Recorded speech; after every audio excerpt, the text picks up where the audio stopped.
વિશ્વ માતૃભાષા દિવસ નિમિત્તે માંજલપુરમાં સંસ્કાર ફાઉન્ડેશન સંચાલિત માય એપલ સ્કૂલ દ્વારા વિવિધ કાર્યક્રમોનું આયોજન કરવામાં આવ્યું હતું। વિશ્વ માતૃભાષા દિવસ નિમિત્તે માતૃભાષાનું મહત્વ સમજાવવા માય એપલ સ્કૂલ સંસ્કાર ફાઉન્ડેશન માંજલપુરમાં વિવિધ કાર્યક્રમોનું આયોજન કરવામાં આવ્યું હતું, જેમાં વિદ્યાર્થીઓએ માતૃભાષાના વિષયને ધ્યાનમાં લઈને વક્તવ્ય, ઝવેરચંદ મેઘાણીની ચારણ કન્યાનું કાવ્ય પઠન અને નાટ્ય રૂપાંતર, સમૂહ ગીત, લોકનૃત્ય રજૂ કર્યું હતું। આ કાર્યક્રમમાં સ્કૂલના આચાર્ય સ્તુતિ વૈષ્ણવ, ટ્રસ્ટી કિરીટ વૈષ્ણવ ખાસ ઉપસ્થિત રહ્યા હતા। बोल बोल तो तोली तोली छेल छपीलो गुजराती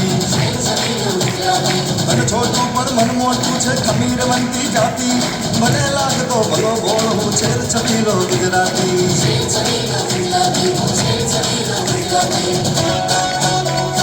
આજે માતૃભાષા દિવસ નિમિત્તે આપ સૌને શુભેચ્છા। સંસ્કૃત છે ધર્મની ભાષા, અંગ્રેજી વેપારે વપરાય, હિન્દી તો છે રાષ્ટ્રભાષા, પણ ગુજરાતીએ વિવેક દેખાય। આજે અમારા શાળામાં માય એપલ સ્કૂલ સંસ્કાર ફાઉન્ડેશનમાં અલગ અલગ કાર્યક્રમો રચાયા છે। ધોરણ 4થી લઈને ધોરણ 9ની બાળાઓએ અલગ અલગ કાર્યક્રમો કર્યા અને આપણી ગુજરાતી ભાષાનું ગર્વ ઊંચું કર્યું। તે આજે માય એપલ સ્કૂલ સંસ્કાર ફાઉન્ડેશન શાળામાં માતૃભાષા દિવસની ઉજવણી કરવામાં આવી હતી। આમાં ધોરણ 4થી લઈને ધોરણ 9ના વિદ્યાર્થીઓએ ઘણા બધા પરફોર્મન્સ કર્યા। અમે આજે માતૃભાષા દિવસમાં ગુજરાતીનું મહત્ત્વ જાણ્યો અને એનું ગૌરવ વધાવ્યું। અમે ઘણા બધા પરફોર્મન્સ કર્યા, અમે ડાન્સ કર્યું, એના પછી ગાયન ગાધું અને પછી ઝવેરચંદ મેઘાણીની એક સરસ કાવ્ય પણ રજૂ કર્યું। અમે બધાએ અને અમારા પ્રિન્સિપલ મેડમે ઘણું સરસ અમને મહત્ત્વ સમજાવ્યું। આજ રોજ માય એપલ સંસ્કાર ફાઉન્ડેશનમાં માતૃભાષા દિવસની ઉજવણી કરવામાં આવી।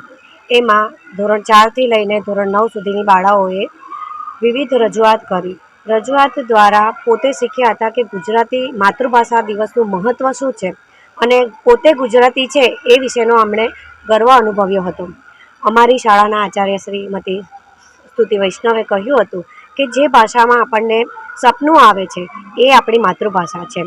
એટલા માટે જ કોઈ કવિએ કહ્યું છે કે જ્યાં જ્યાં વસે એક ગુજરાતી ત્યાં ત્યાં સદાકાળ ગુજરાત, જય જય ગરવી ગુજરાત।